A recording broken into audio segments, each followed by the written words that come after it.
Good morning, everybody. I think we're live. Yes, we are. I can see the red button. I'm getting better at this, you know. Can you tell that I'm getting better at this? I'm lying to myself, really. I'm trying to convince myself. So, good morning, everybody. We have a fidgety puppy on my sofa this morning. He keeps turning around and moving. So, if I seem to be jigging up and down a bit, it's not me, it's Cachorro. So, first of all, we say good morning to my spirit guide, Gregel, who, as always, is standing to my right side. We then say good morning to Carolyn, who is on my far left. You know what's going to happen. Say good morning, Carolyn. Good morning, Carolyn. And then good morning to Al, who is joining us from Colorado. Good morning, Al. Good morning. And so we're looking forward to the show today. Our topic for the day, not that we always have a topic, but our topic for today is going to be about change and, how terrifying change can be, and how, we can see change as something that is awful, or we can see change as a blessing. So we have two people here today, both Al and Carolyn, who are moving within this next month. They're moving house. Carolyn has been very concerned about it because, she's been, how long have you been in the house you've been renting now? She's been 11 years. She's been 11 years in this house. And now the people who own the house have decided they want to renovate it and sell it. So she's had to, find a new place to live, which you did miraculously, right, Carolyn? Yes. Miraculously. One day she's sitting here with me on this very sofa crying, saying, I don't know what I'm going to do. I've got nowhere to go. And then the next day she came and said, oh, found a house, right? It was a long shot, yeah. I just happened to send a lady we know a text and say, your place isn't available. And she texted me back and said, well, yes, it is. Call me. And on this very sofa, I think I did predict. Yes, you did. That. Yes, you did. Not that I'm a predictor of anything, really. No, but you did say that it was going to be difficult. We would be miserable until we actually moved. But once we were moved and that was settled, that we'd feel a great relief. And actually, from the moment that I talked with this lady and we decided that, yes, we were going to move there, I felt a great relief. So great. And then, of course, we have our darling Al, who moved to Colorado. But Al, this was a huge journey for you. I mean, do you want to tell us sort of a little bit about, actually moving from, you've lived in New York all of your life. I shouldn't say New York, Long Island, right? Just outside of New York.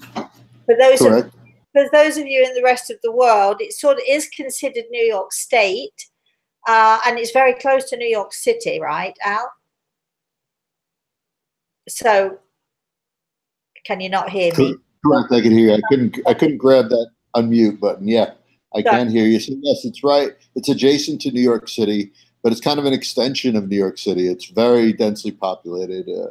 There's a lot of people on Long Island. And you and your family and everybody and everybody you've loved since the beginning of your life.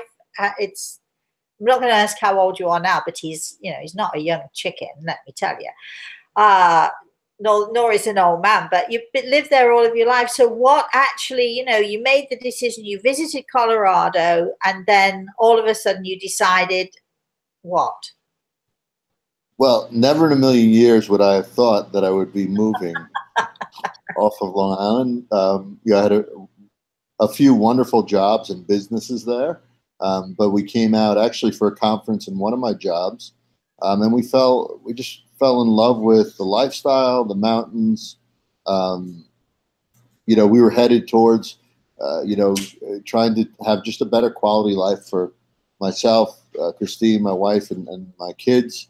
And, we just decided to do it. And, against all of my anti-change and anti-move and everything kind of that was in me, with a lot of encouragement from you and a lot of signs from the spirit world and the universe.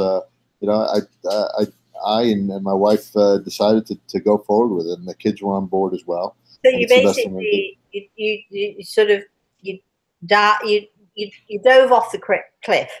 Yes. Is what Yes. you did. Yeah. Reluctantly, but I did it. Yeah. Yeah. And are you pleased that you did it? Beyond pleased. You know, it's and you've been living in a rented. I'm sort of telling everybody your business here, but you've been it's really okay. in a rented house, waiting for the new house to be ready. Which Yes. When are you actually moving into the new house, Al? We are moving in tomorrow. So excited Yes, for tomorrow. you. Really, really excited for you. So we have a new appreciation for those who have to rent. Yeah. It's not an easy thing to do. Yeah. And we'll appreciate having the new house as well. Great.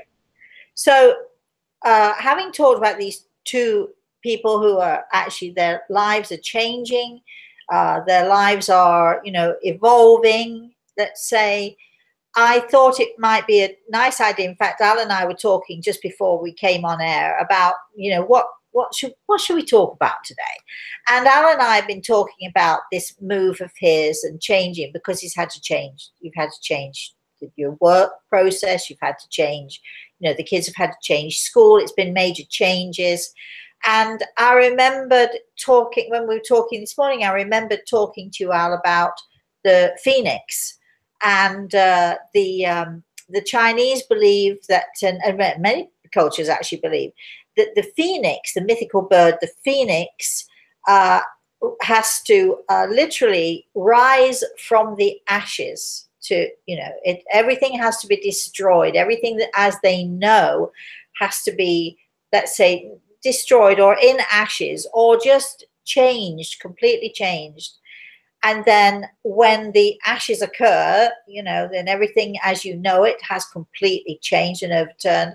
Then there is this opportunity for the phoenix to rise up from the ashes and you build a new life. Very symbolic thing.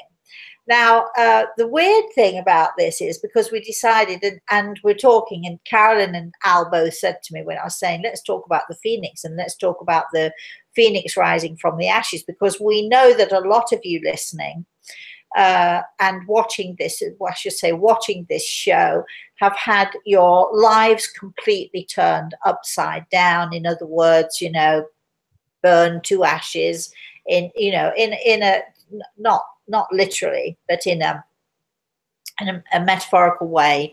Your life has changed. You've lost someone very dear to you. Your life has completely changed around. Very often when our lives turn around and change around and awful things happen to us to seemingly destroy the life that we have, because that's what we're talking about when everything goes into ashes. It's a question of destroying the life that we have known and the life we've been comfortable with, and all of a sudden we find ourselves in a different place. And so when I was saying, let's talk about that, and let's talk about how the phoenix can rise from the ashes, how we as people can rise from the ashes of our lives to build our lives again, they both said, oh yes, yeah, let's talk about that. So that's what we're talking about a little bit. And then it occurred to me this morning, I'm getting ready, and look, we've already had the conversation. Yes, I put on my makeup because I do this even when I'm going to Walmart shopping. And yes, I do put on jewelry as well, actually. So I'm sort of searching through this morning. This is 2 hours before we've had this conversation. I'm searching through this morning, getting ready and thinking about where I'm going after we've done the show, and going through looking through my jewelry. And I know that there are many of you who are always asking questions about the pendants and the necklaces that I wear. So I'm going to give you a little sort of insight into this one, because unbeknown to me at the time, not realizing that we were actually going to be talking about, the devastation in our lives and how the phoenix can rise from the ashes and we can begin our lives anew and fresh.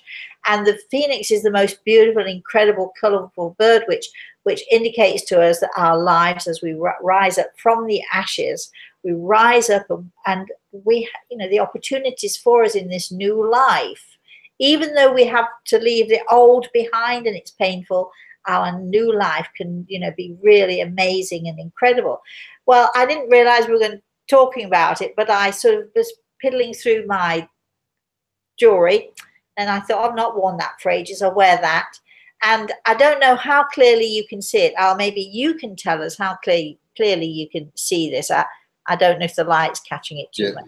But you can see a little bit of the phoenix on the one side, and you can see the Chinese letters. Yeah, well, I actually I've had this for many, many years, and I bought it in China, and it has the symbol of the phoenix on one side and the dragon on the other. And those of you who are Chinese or know of the Chinese culture know that the phoenix and the dragon, when they're put together, the phoenix and the dragon are the symbol of happiness, actually of double happiness.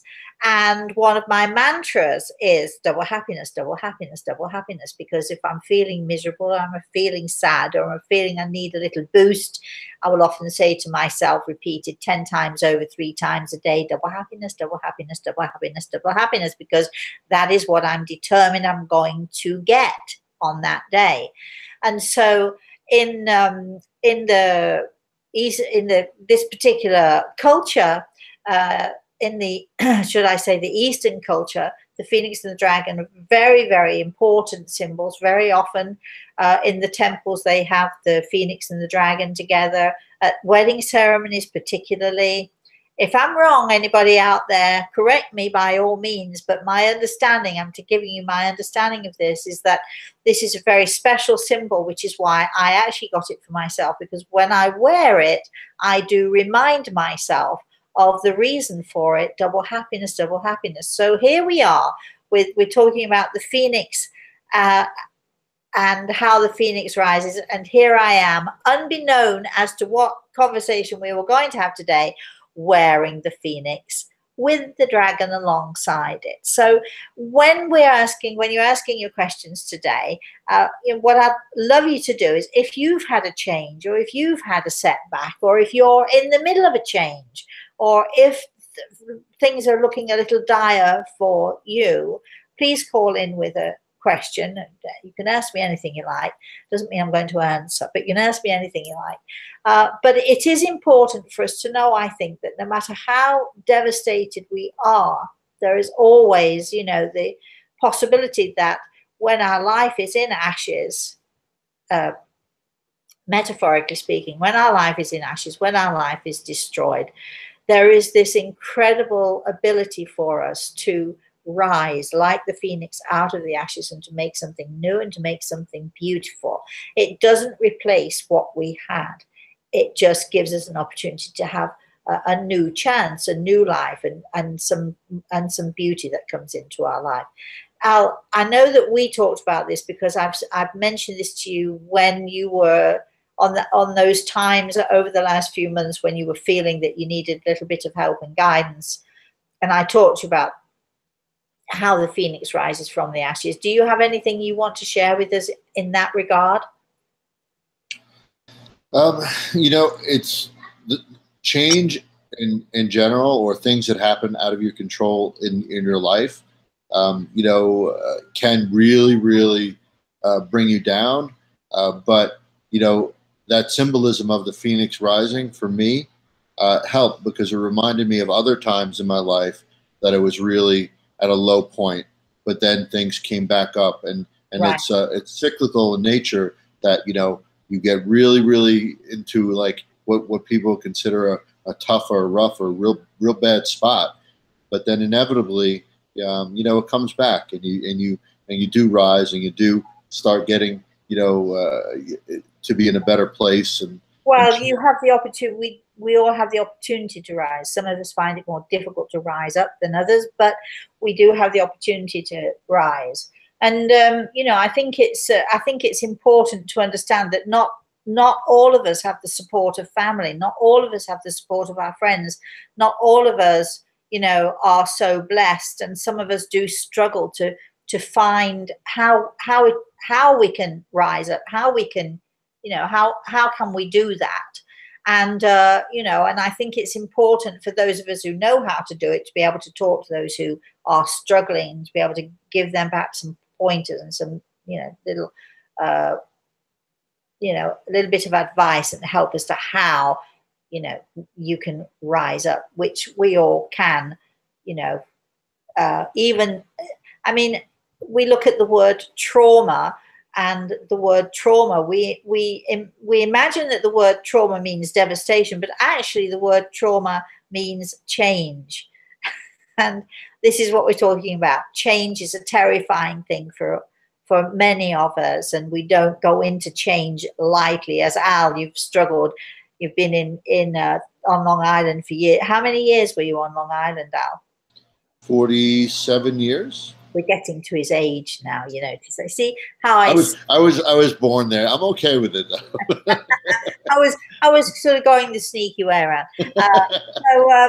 So you know, 47 years, and then to change your life in such a drastic way, that took a lot of courage, but it's also a very fearful thing to do. Now, on the other hand, Carolyn was, although she's been saying for the last, since I've known her at least, so at least 2 or 3 years, she's been saying, we'd really love to move. We really love to move. What you know is comfortable, so you tend to stick to what you know. And sometimes some of us are forced by circumstance, which is, Carolyn, what happened to you? You've been forced into it, right? Yes, yes. But now you've been forced into it, and you've gotten used to the idea of being forced into it. You're coming around to liking the idea. I'm looking at the positives. Right. Yes. She can't do anything else with me around. She's, you know, otherwise I'd kick a button for her. All right. So why don't we then? I'm hoping we've got some people listening. I'm hoping we've got some questions going on. So Carolyn, let's go to you for the first question. Wanted to mention that Dean lost his longtime dear cat this morning. Dean? Yeah. Oh, And Dean, I'm so sorry. He and his granddaughter Lauren can use some good vibes because it brought back some recent memories of losing. Well, it's funny, Dean, that you should say this, because you'll know Carolyn, right? I said to Carolyn prior to the show, we're just finishing up God, we hope it's the final edits on the book, because it was a mess. When we got it back, it was a bit of a mess. I couldn't let that go. And I've just sort of read the story this morning, early this morning. I was reading the story of my Nino, who I had him for 14 years. So I was very, very blessed to have had him. But I was saying to Carolyn this morning, as I'm reading the story, which I mean, I wrote the story and I've read it at least 24 times. You'd think by now I'd become immune to the emotion.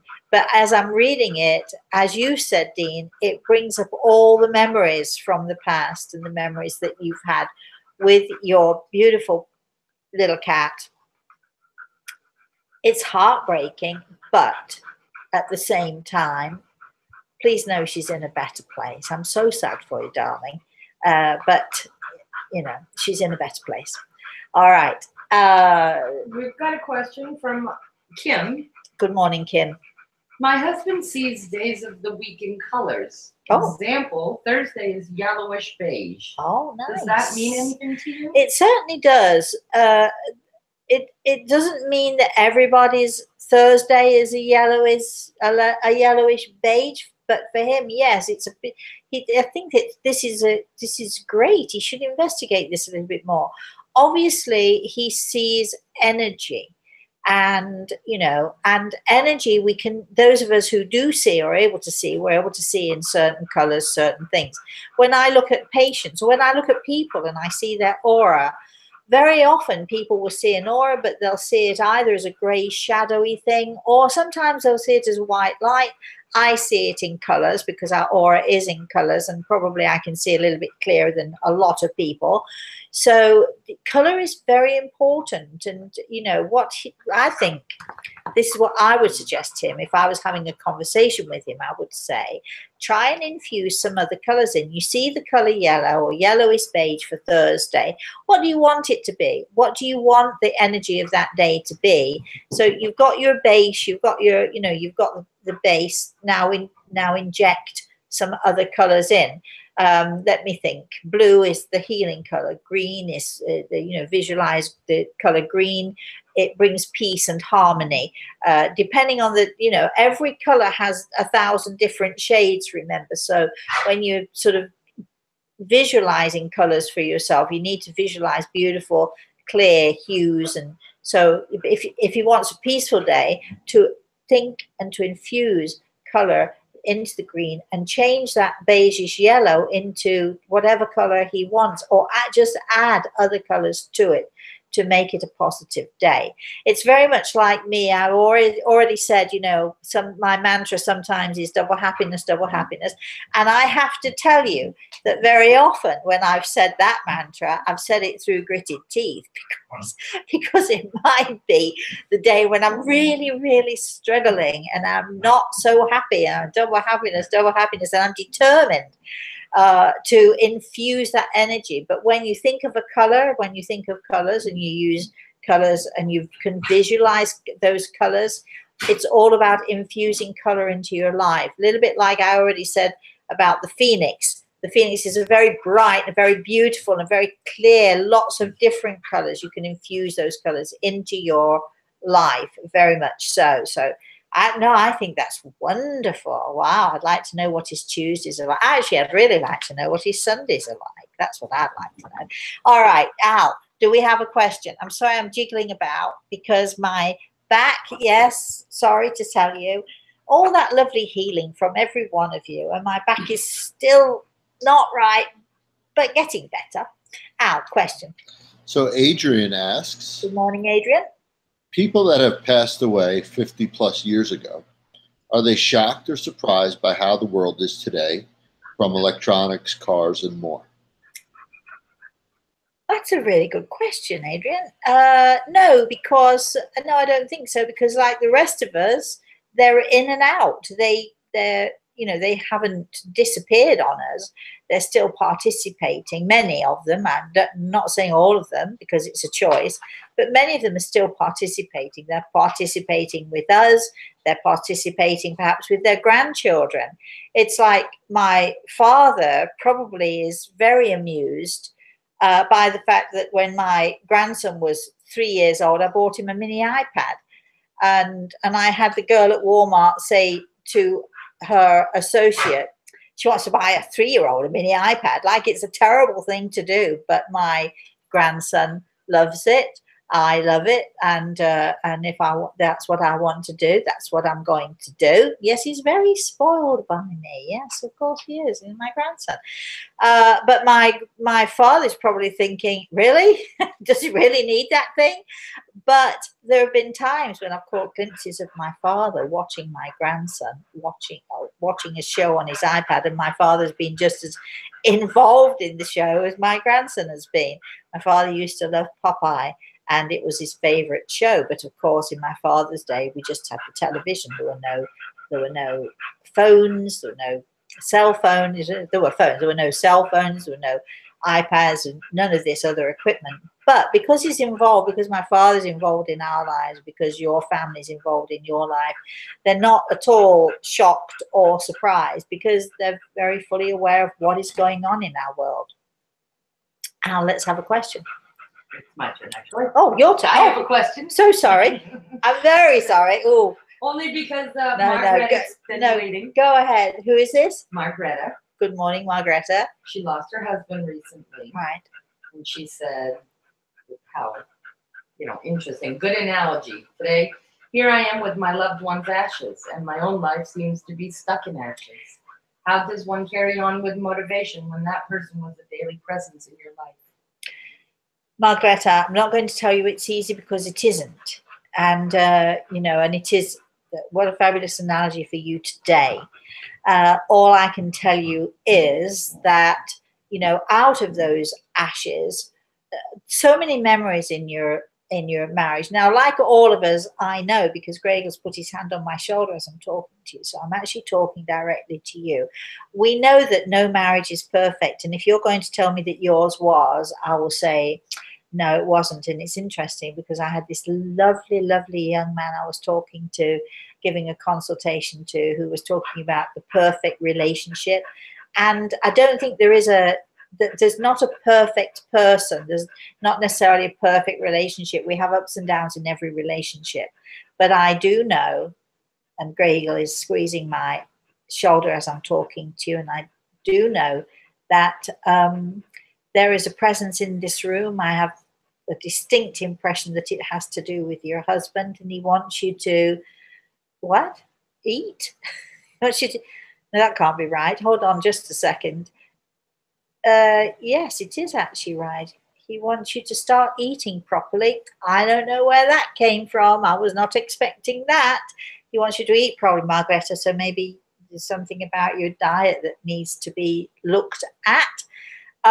You will rise out of the ashes, darling. Your husband is going to help you. It will get better. It will get easier. But don't push yourself. It's a process. You know, take it one step at a time. But it will happen, and I feel that there are many people in the spirit world who are going to help you and to help you to take those steps that you need to take. Do it slowly. There's no rush. You know, you've been together for so many years. You know, you sort of, it's hard. You know, one minute you have someone in your house, and the next minute they're gone from you, and they're gone from your house. They're not entirely gone. He's not entirely gone from you. He is with you and around you and will help you. You just have to just take your time, sweetheart, and don't rush it, and allow yourself to grieve. Allow yourself to cry. It's okay. It's okay to grieve, really. Al, I don't know what Margareta's thinking about the food issue there. I'm a bit lost with that one, but anyway, Al, do you have a question? Sharon asks, good morning, Sharon. Do those who have passed know what will happen, or do they observe it as it happens? Sharon, that's a good question. So I think my own personal belief is that we all of us have an inkling or an indication. We don't always take notice of it. We'll often ignore it. We'll push it to one side. We'll move it out of the way, whatever that is that we do. But I think that we all of us have some small warning. You hear of people who, you know, get their house in order. You know, they're totally disorganized, but yet when they've passed, their will is made out, everything is sorted out, their house is tidied up, the drawers are all sorted out, so on and so forth. So yes, I think, you know, on some level, we do know that our time is coming. On some level, our soul knows, and our soul, it tries to speak to us, tries to let us know these things. The heartbeat of our soul beats a little differently. It beats, you know, and we're, you know, being somehow prepared. Let's say we're being prepared for what is coming to us. But then, of course, as we pass, but most of us, when that happens to us, we don't really want to know, do we? So we kind of ignore those signs. We often ignore the signs that we're given. We often ignore the messages. We often ignore the messages from those in the spirit world as they can come to us in our dreams, for instance. So we tend rather to not take too much notice. But when, of course, it's happening, we're very aware that it's happening. That's a great question, though. Thank you. Thank you for that. Carolyn. Roxanne. Good morning, Roxanne. She says, I lost my baby 16 years ago yesterday during labor. It was the toughest time of our lives. When I lost my baby, I was devastated, and a couple of years later, we had another baby. It took me years to recover and spent years trying to talk to my deceased daughter. But a year ago, someone told me my baby came again in my next daughter. Do you believe in reincarnation so fast? No. Do you think I mourned her for so many years and I already had her with me again? Question. I think all of those questions are no. I do believe that we have a choice to reincarnate. But what I believe, and I'm saying this because I'm actually, as I'm listening to your question, and as I'm trying to figure out what it is I need to say to you about this, I actually have Grey Eagle. I'm asking Grey Eagle, who has his hand on my shoulder here. So I actually think that your daughter, I hope have this right. I feel that this child who was lost chose to simply breathe that one breath to have the experience of the womb. And this happens quite a bit because when we're coming to this earth, we do have choices. We talk with those who are wiser than us and who are more knowing than us. Now, some souls only really need or want the experience of the womb, of connecting with another soul, of connecting with a mother.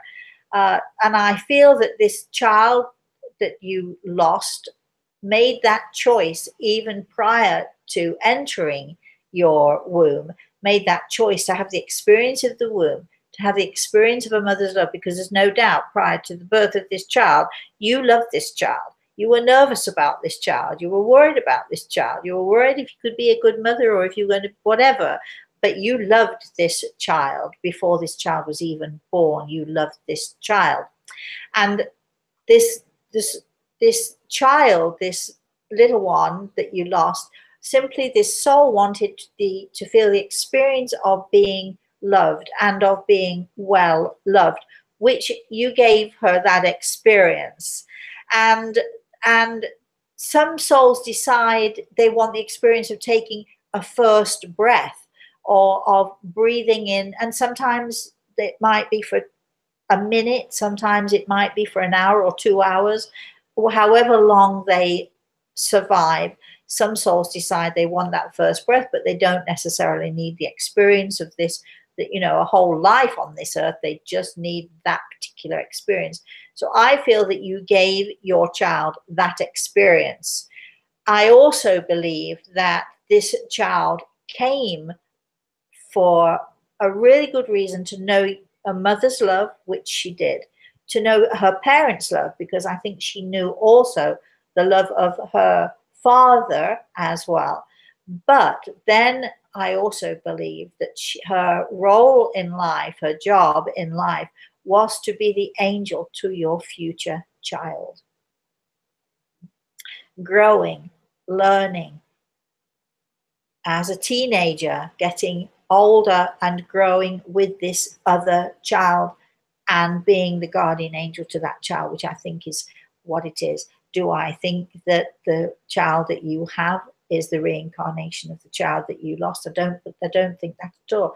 I think that your child, the one that you have, has a very, very special guardian angel watching over them and growing and learning with them.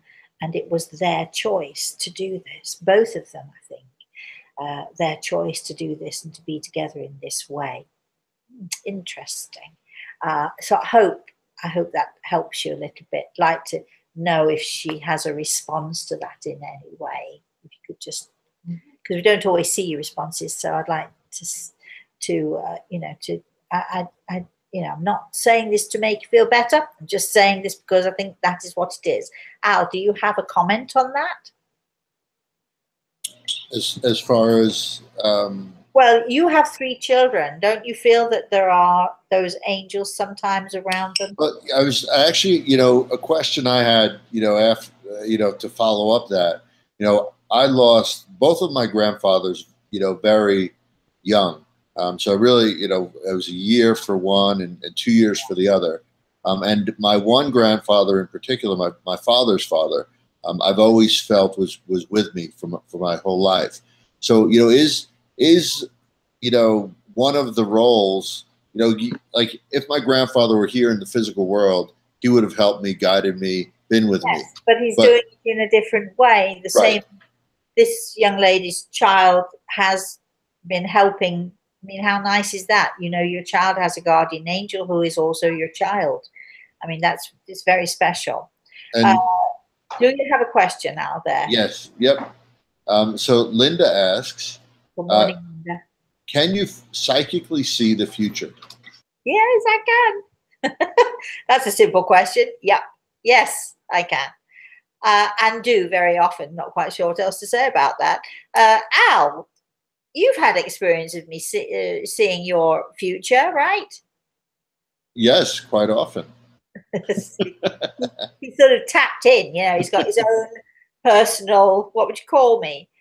Fortune teller, no, that doesn't work. But yes, I think it's very possible. It's interesting. I'm thinking about this now, and it's interesting because in the new book, I do actually talk about someone who saw my future in really great detail. And as the years unfolded, many years unfolded, so too did the very, very specific things that this person told me. That's all I'm saying to you. But I do write about it because it is interesting. I think that there are many people who, when we talk about the future and when you see the future, what I try to do is I try to be very specific, because we all know that there are people who claim to see the future and they give you these vague things that, well, at some points, you're going to meet somebody or whatever, or I don't know, they give you vague things. Al, you've had experience of that as well. Some things hit and some things miss. So when I'm talking about the future, what I do with my clients is I actually get a pad and a pen. Carolyn's seen me do this how many hundreds of times? Yes. I get a pad and a pencil and I draw a map, and I literally draw a road, and I put my client on the road, and then we look to see what the future will bring for them. And I'm able to then give them very, very clear specifics of what what will happen, what they will see, and also their choices. Because when we're talking to people about the future, there are certain things in our lives that are inevitable. We can't dodge them no matter what. And, sometimes they hit us square in the eye. And there are certain things that are meant to be. We cannot, in any regard, avoid them. But there are other things that we have a choice about. So we can also see the future, and we can say, look, you've got a choice to do this, you've got a choice to do that. And then I'm able to talk to people about, the positives and the negatives of each choice. And then it's down to you to decide. But yes, it's a very powerful thing to be able to do. And when you're doing it, you have to be very, very responsible, because you can lead people. People often, they'll call me, or when they'll have a consult, they'll say, I've been offered this job, should I take it? I'm not making that decision for you. It's your choice. I will give you the fours and the against. I'll give you the positives and the negatives, and then you're on your own. I'm not ruling your life for you. I'm not living your life for you. You make your own choices. There's also a story in the new book about a woman who literally gave her life over to someone who said she could see the future, and it ended in real disaster. And fortunately, I was brought in before it, just exploded into nothingness, should I say. So you have to be very careful and very responsible. Carolyn, you've got something to say to me, because just a question from Denise K. Good morning. Good morning, Denise K. And she says, it's so strange. I've been feeling as if I'm being prepared for my own passing. I'm catching quick glimpses of flashes of light, hearing things. Whoa, I sound mentally unhealthy, never mind. But it was strange. Not to me, though. You sound very normal to me. But it was strange that you talked of that, and I've been feeling that very thing for about a week now.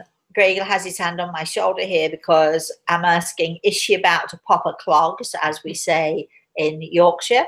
Are you about to, reach your demise? I actually don't think that, but I do understand why you might think that.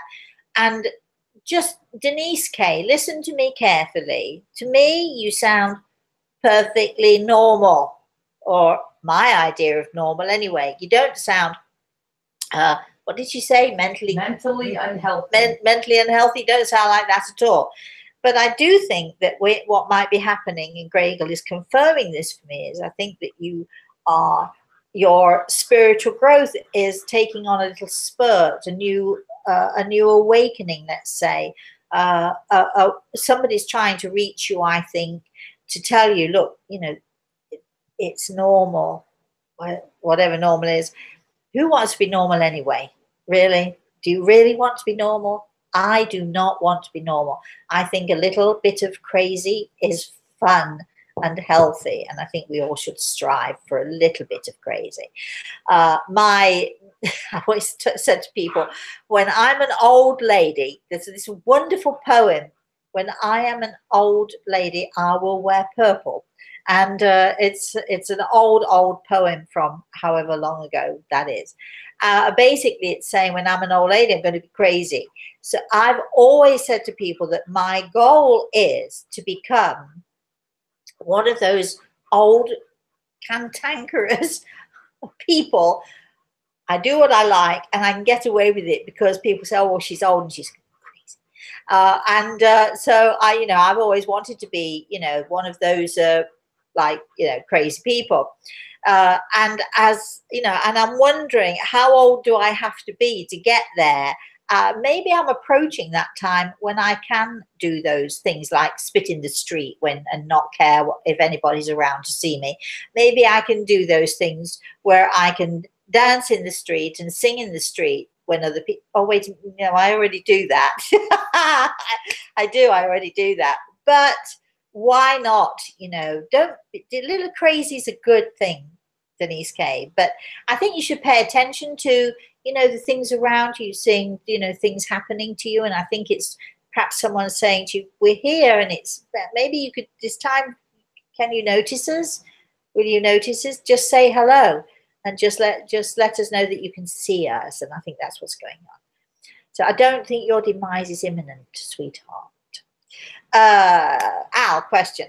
So as a follow-up question to that, because this happens to a lot of people, I'm sure, where they kind of get a premonition or a feeling or whatnot. So what advice would you give to all of us out there to say, don't get freaked out by it, don't get upset by it, but to kind of look at it in a positive way and be proactive when you do get these kind of feelings? Well, I think, we all know what we should do. Every one of us knows it.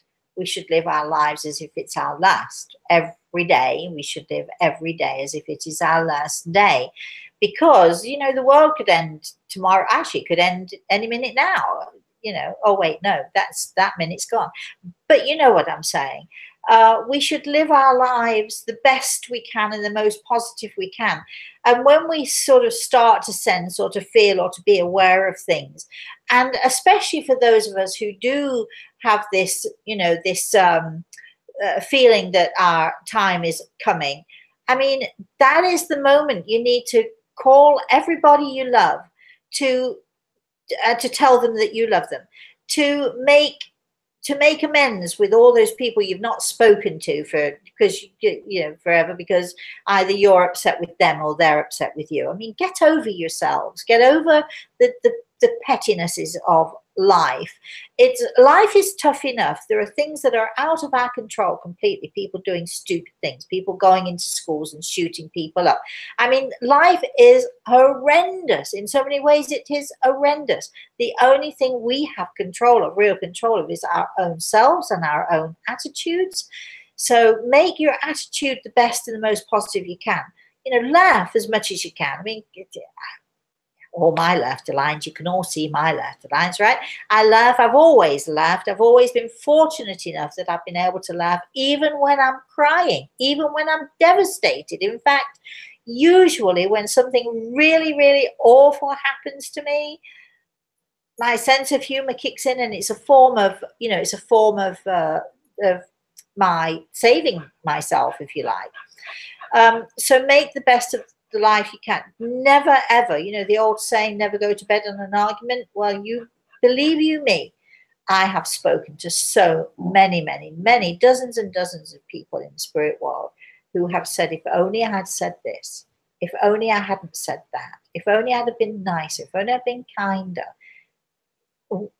When you're gone, it's, forget the if onlys, and you can't come to somebody like me and expect me to make it right for you, because it doesn't. The amount of times I've had to pass a message from someone in the spirit world, that message is, I'm really sorry. Don't wait. give, talk to people, talk to the ones you love. Be nice to the people in the supermarket. Be nice to the person behind the counter. Stop being a miserable, miserable human being. Take life as it comes. Make the best of it. Make the most of it. Bring brightness and love into your life, even if your heart is breaking. And I know you can do it because I've done it myself. So my advice is live your life the best way that you can. I mean, Al, you took a chance. You moved to Colorado. Are you happy with your choice? I am very happy. Carolyn, I know you didn't make the choice. I know somebody gave you a big kick up the bum in order for you to move, but are you happy it's happening? Yes. You'll be happier still. Yes. She's struggling right now, all the stuff that's going on, but you'll be happy. Once you've moved, you have no choice, really, do you? No. You've got two choices in life. You can look on the best side and the positive side of things, or you can look on the negative side of things, and you can have a glass which is half empty, or you can have a glass which is half full. My glass, partly because I make it so, because I do, and partly because of the people that I love me back. I mean, I'm blessed. They love me back. I have a grandson who looks at me every single night. He says, I love you. Because every single night I say, I love you. And he'll say, I love you more. And I'll say, no, I love you more. He'll say, no, I love you more than more. And on we go. It's like, we have a relationship. My glass is overflowing. It is not half full. It is overflowing. Do I have issues? Do I have problems? You betcha I do. I'm not living this idyllic, euphoric life. We have issues going on. I have issues going on all the time. Am I going to allow them to stop me from saying I love you with joy in my heart to my grandson, to my daughter, who feels definitely misplaced sometimes? She'll sometimes say to me, what am I, chopped liver? And, but bring joy, bring happiness, bring light. Carolyn, we might have lost out. Oh, okay. So it does look that way. Yeah. So let's go for the next question, shall we? I am. That's the person's initials. Good morning, I am. I just text my son Travis, he's 43, about the Phoenix and the Dragon, and to say double happiness 10 times for a boost. He was in the hospital 4 days this weekend, upper colon emergency, punctures and infection. Oh, bless you. Bless you, bless you. Did you hear that, Al? I know we lost you for a minute there. We have a lady who's just texted her son, who's 40-something years old, in hospital, going through all sorts of horrible tests, and she texted him about the Phoenix and the Rose, and she's texted him double happiness, double happiness, double happiness. How about that? That's wonderful. Yeah, thank you. I am good for you, and we're sending your son. If you'd like to send us his name, you don't have to. We just put I am sundown. We'll send him some healing. Put him on our healing list. If you want to go on Facebook and put him on our healing list, we'll send him healing. Or why don't we just put him on there? If you don't want us to, let us know. But hey, we're sending him healing. How about that? Carolyn, let's have another question from you while Al gets himself together. Are you back with us, Al? Not right. No, go for it. Flo was basically telling Margreta, who Flo? lost her husband. Yeah. Flo. Good morning, Flo. Flo says, I have my mother's ashes, and this is something she wanted for us, is having her ashes for a few months during the first year. Then after, we would have a memorial feast and let her ashes go back to the earth. That's nice. I like that feast. I know that a lot of people do this, whether it's a feast or whether it's just quietly going and scattering the ashes in a very special place, or a quiet place, or a place of your choosing, or a place of the choosing of that person whose ashes they are. But whatever you do with them, look, always, I'm a happy person. Have a party or a feast or something, because although it's a very sad thing to lose someone, it's also a very, very celebratory thing when you understand that they have survived death, that they're still with us, and they're in this new life, which, you know, that's a celebration time. It's almost like a birthday day. And, you know, I encourage people to celebrate it and to have a party, to enjoy the anniversary. And you have to feel blessed to have known this person. So enjoy, celebrate. Do you want to say anything else, Carolyn? About I have another question. Al, we've lost Al again, Okay. so go ahead. Well, December asks, good morning, Rosemary, Carolyn, and Al. Rosemary, do you have a healing center? Good morning, December. December, yeah. Nice name. Do you have a healing center here in the States? I used to. We used to for many years, but I'm an old lady now. Not that I've retired, but what I can offer you is, if you're in the United States, I might be able to put you in touch with one or two people who might want to be your personal healer. We can do that, but we have a healing page on our Facebook. So if you require healing or want to know more about healing, or if you are a healer yourself, join us every Thursday morning, Hands Around the World, to say our healing prayer. I encourage everybody to do that wherever you are in the world. 11 a.m. Every morning we send out our healing prayers. We ask for God's help and his guidance. We always finish our prayer with, dear God, I will to thy will. Because no matter how much you want, or you think you know what is best for your patient, or you desperately want someone to be cured, or, you know, take the tumor away, or, you know, make the person feel better, etc., we always go with God's will, because God knows best.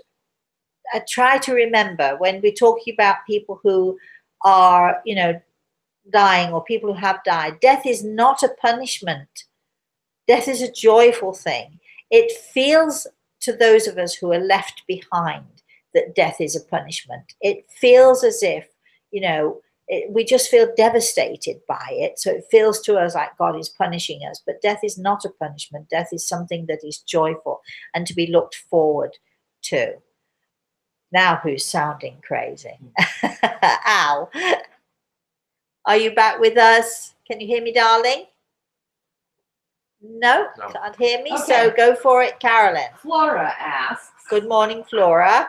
I keep finding keys in parking lots or on sidewalks. What does this mean? Come here, sweetie. Nothing that I can think of, except that somebody's being very careless with their keys, Flora. So, you know, maybe, oh, I've got Al again. How are you doing, Al? I've got good of you now. Yep. I know you're having a bit of difficulty over there. So Flora wrote in that she keeps finding keys everywhere. What does it mean? I'm saying it means somebody's careless with the keys. Sometimes something is just what it seems to be. And, you know, keep your feet on the ground. Let's have some common sense applied here.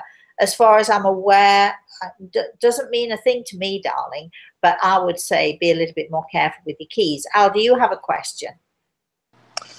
Before you mentioned, you know, future, right? And, yes. You know, choices in future sometimes, but there are also other times, yes or no, that the future is what it is and you can't do anything about, or not. Yes, as I've said, there are certain things which are inevitable. I see you're home with the puppies. There are certain things that are inevitable.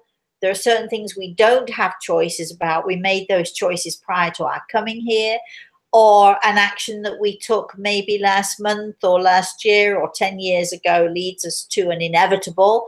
So there are certain things that are inevitable in our lives. And there are certain things, you know, I try to describe it to people. I say it's as if we all have a book, and in that book is a beginning, and in that book is an end. The beginning is absolute. The end is absolute. You can't change them. The middle, some things in the middle of the book are absolute. You can't change them, but many things are about our choices and about our free will. Many things that occur in our lives occur because we've made previous choices, which then makes something become inevitable, if that makes any sense to you. But, you know, our beginning and our end they're set in stone. Carolyn. Margreta, who lost her husband, is doing a follow-up comment. Okay. She says, eating, I only weigh 124 pounds and I'm pretty healthy. However, I'm soothing my soul at night with goodies, lots of sugar. Perhaps that's what he's talking about. But then she says, eating, incredible. That's all that concerns him about the pain he left me in. No, laugh out really. loud. Seriously, he knows because I talked to him last night. And he hears, Margareta, he hears every word you're saying. He's just mentioning the eating because he probably sees you at night when you're talking to him and you're stuffing yourself full of whatever it is, cookies and what's sugar and stuff like that. He's just laughing, giving you one little tiny clue that he does see you, that he can hear you. And I'm sure he has a trillion more things to say to you, but this is YouTube. We have a lot of people and this is not where we do that. But if you'd like a consult, if anybody would like a consult, email us, rosemary@rosemaryaltea.com, and we can certainly fix you up with something like that. So, Al, let's go back to you. You have a question, darling? So I can't see the questions because my computer went down. So I'll defer to Carolyn. Okay, Carolyn. Casey asks. Casey, good morning. My stepmom wasn't speaking to me when she died. Is she still mad at me? No, I don't think so, sweetheart. I'm asking Grey Eagle. As I said earlier, I'm sorry, I don't mean to be laughing at you. I don't mean to be laughing at the question. But, you know, this is what I was saying about living our life every day as if it's our last. Please, if all of you out there have an issue with someone, resolve it now. Don't wait, because you might wait too long. And then who is this young person? She's moved on. Anyway, whoever you are, something Casey wasn't. All I could remember was the C bit. So Casey, I'm sure you have lots of regrets. I'm sure you would do things differently now than you did. Gregor tells me to stop worrying, which means obviously everything's okay. I don't think she's still mad with you, darling. I do understand why you might think that, but this is a good lesson for you, and it's a good lesson for all of our listeners. Do not let disagreements and disharmony be the cause of the regrets for the future. If you have an issue with someone, pick up the phone. You know, we all have different opinions on things. Allow other people their opinions. Hope that they will allow you yours. But if they don't get mad about it. Just move on. Life is too short for the silly minutiae that people get involved with. But no, I think it's fine. Carolyn, another question. John, we've had quite a few people that have just lost some pets recently, and this is so heartfelt for me because, as I've said earlier, I've been reading about my darling Nino, and it's awful. It's just, please know, all of you out there who are suffering and you've lost your pets. People say to me, is there a dog heaven or a cat heaven, or is there an animal heaven? Very often our animals will go to those who love us, who take care of them. I think I told you the other week about a guy who his wife came to see if she could connect with her husband, and he came with 2 geese, one under each arm. Now, you might think, if you're a dog lover or a cat lover, well, how can you be emotionally connected to 2 geese? But of course you can. You can be emotionally connected to anything which gives you joy and which gives you pleasure. But did those geese go to goose heaven? They went back to the person who loved them and who took care of them, and they were there with him, as we will be with our pets when it's our time to go. So I hope that brings you comfort. You're going to love the story about my Nino, those of you who are animal lovers, because I think it will give you a lot of joy and a lot of relief. It might make you cry too, as it did me this morning. I'm thinking, I've just put my makeup on. Don't cry, don't cry, don't cry. It's like, so you know, I do understand. And yes, our pets, those animals that we love and who love us, that is the connection that helps to take them to that next world where we shall see them again. Another question, Carolyn. Priscilla asks, Good morning, Priscilla. my dad has not been visiting me for a few days. Is it possible that he is just busy? I'm missing him. Stop being so selfish then. I can get it. I understand. Of course, we're selfish. We want them there every minute of every day for us, especially when we love them so much. I'm getting a wave from the spirit world for you, Priscilla, so I think your dad is around somewhere. But give him a break. You need to learn to be without him a little bit, as well as he needs to be without you, because he's got things to do and you've got a life to live. So, you know, he's always going to be there when you need him, or when he needs you. That doesn't mean 24/7, and nor should it mean 24/7. He wants you to build a life and get on with your life and find joy in your life. And as I'm looking over to the corner there, I can see him waving and nodding. So get on with it. And he loves you very much. You know that too. Next question. Denise S. Good morning, Denise S. When you grow spiritually, become connected to spirit, is this what some call enlightenment? Yes. Well, you know, look, we can be enlightened in the kitchen. We can be enlightened in the garden. You know, you didn't know how to grow something, and then suddenly somebody tells you how to do it, and whoopee, it works. You're enlightened. You become more knowledgeable. You become more, you know, you grow more. So, you know, I'm always looking for new ways to do things in the kitchen. I like to become enlightened in the kitchen. Likewise, I'm always open to becoming more enlightened spiritually, on a spiritual level. So the more knowledgeable you become and the more connected you become with those in the spirit world, the more you become connected with your own soul. So the more knowledge you have of spiritual things, and the more knowledge you have of your own spiritual self, the more enlightened you become, the more aware you become, the more, you know, it's sort of, you know, you hear the phrase, you know, oh yeah, the light bulb went on. Oh, I got that now. I didn't understand it before, but now the light bulb is come on. You become more enlightened, and consequently, when you become more enlightened, you become more empowered. If you learn about gardening and you're more enlightened about gardening, you're more empowered as a gardener.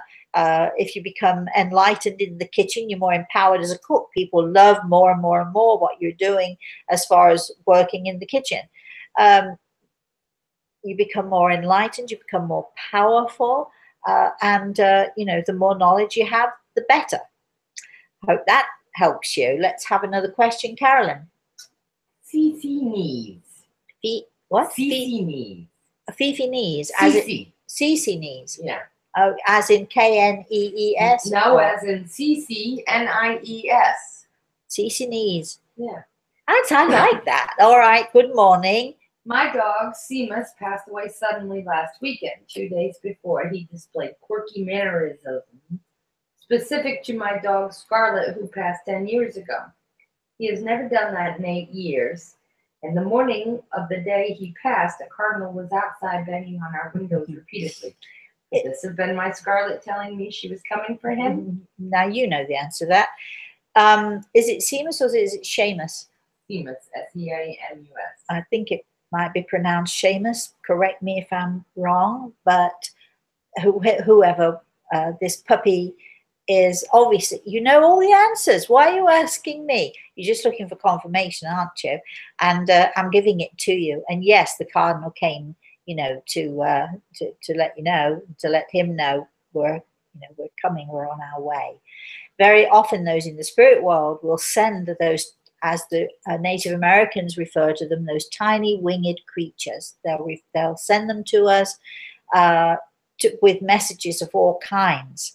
And don't we love it when that happens? Don't we love it when butterflies come around, or dragonflies, or small birds, or in my case, big eagles? I love big birds because I feel that they're coming and letting us know, messages from the spirit world to let us know that they are here, that they're around us. and that they give us joy. I'm sure that Seamus is exactly where he ought to be, which is a fantastic and a wonderful place with your previous puppy, I'm sure. Al, do you want to say anything? And we're almost out of time. Nope. We could do one more question. I'll have to think about that. She's got one more question for us. Let's hear it then. Go ahead. And I'm just asking this because at least 50 times a week you get an email asking this question. Oh, all right. Roxanne wants to know, do we all get to have guides? How can you talk to them and hear them as well? I've been told my guide's name is Raphael, but I still do not hear him. Good. I'm glad. I'm so glad you don't hear him, because it's not right and it's not true. And I think you're asking this question. You already know the answer to it. We have spoken so many times about guides on these, on these shows. So I'll say again, and for all of you who write in to me, a spirit guide, as Grey Eagle, is a highly evolved spiritual being, highly evolved, who will only work with those of us who work on a full-time basis. Why it's, I think I used this analogy the other week. You've got, the most major heart surgeon in a hospital is not going to spend all day, every day, or even part of his day, or even part of his week with a first-year student. Not going to happen. It's not going to happen. And, when we talk about spirit guides, that's what we're talking about. We're talking about those highly evolved spiritual beings. However, all of us, and anyone, and by the way, anyone who says your guide is this, or your guide is, you've got a nun, or you've got a, what did she say her guide had said? She had there. I've been told my guide's name is Raphael. No. Do you know how many Raphaels are out there? Do you know how many people say that?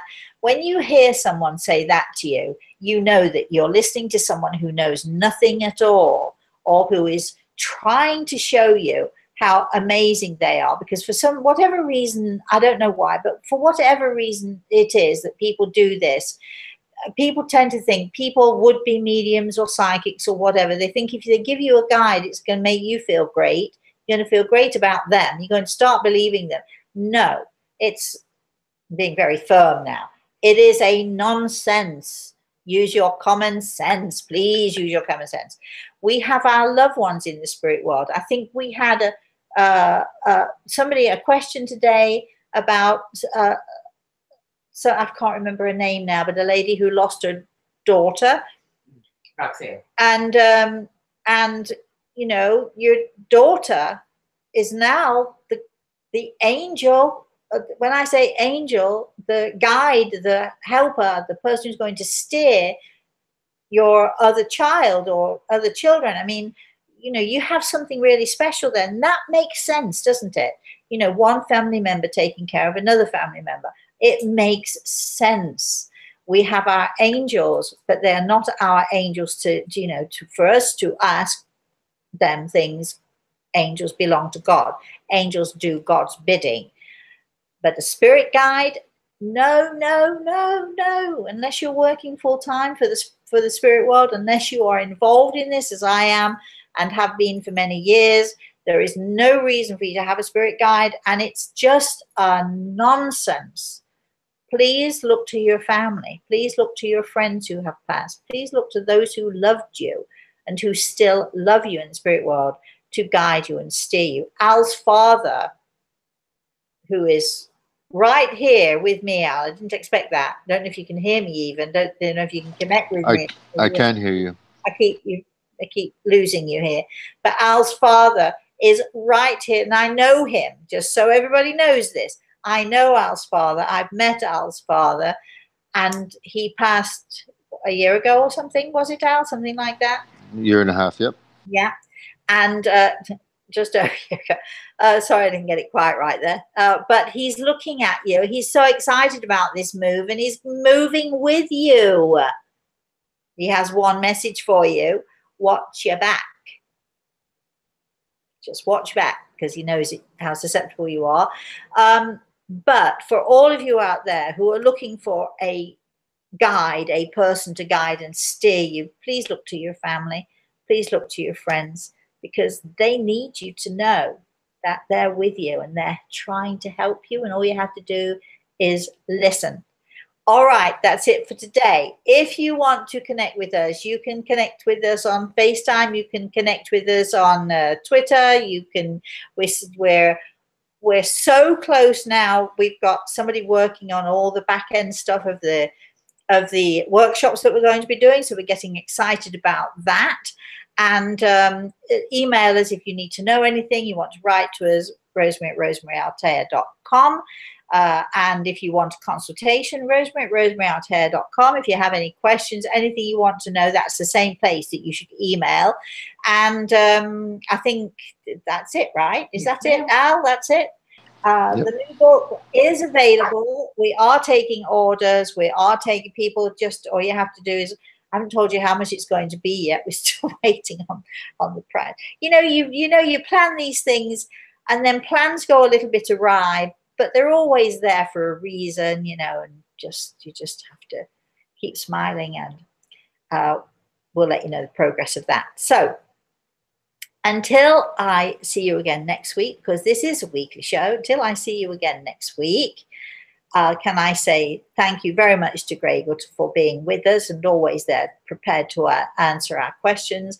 I want to say thank you to Carolyn, and thank you to Al, and good luck with the move tomorrow. I want a virtual tour when you're absolutely. All right. And so until next time, until we see you next week. And don't forget, subscribe. I forgot that. Should have said that. I'm no good at this, really. So subscribe. And in the meantime, until I see you again, please, please, please have a very, very, very blessed day. And I have to now find, there you go.